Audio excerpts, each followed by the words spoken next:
Ngayong Pasko, ang sarap talaga sa feeling kapag nagbubukas ng regalo. Ano? Of course, oo naman. Yung tipong masusurprise ka. First, paano yung ma-surprise?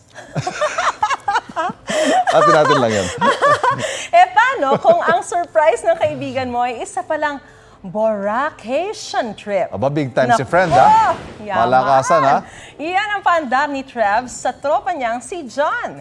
Para ma-pull off ang surprise, sinabi raw ni Trevs na may susunduin lang sila sa airport. Yan tuloy, nakapajamas pa si friend. Nang tingnan ni John ang email niya, may boarding pass na siya pa Bora. Sana all, di ba? Huwag mo na akong surprise. Sa akin na yung ticket. Matagal na raw kasing drawing ang bakasyon nila. Pag yung mga biglaan, natutuloy Ayan. Kaya tuloy, talaga. ginulat ni Trebs ang friend niya para matuloy na. Literal na round trip ang pakulo dahil way back 2018 sa isang beach camp din sila nagkakilala. Wow. Ang kwelang Friendship Goals video nila, more than 500,000 views na sa TikTok. Nice Ba, one. trending.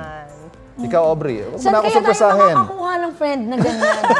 Pero tumatanggap din ako ito. Japan trip, ganyan. Okay din naman, no? Tumatanggap. Pwede naman. Hindi naman ako...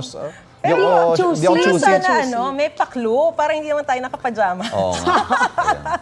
Pero at least natuloy, di ba? Kahit nakapajama. Paano kung sa Japan yun, bagay. nakapajama siya, ang lamig, no? Yun naman ang komportable, di ba? Mga kapuso, para sa mga maiinit na balita, mag-subscribe sa GMA Integrated News sa YouTube. Sa mga kapuso abroad, subaybayan niyo po kami sa GMA Pinoy TV at sa www.gmanews.tv.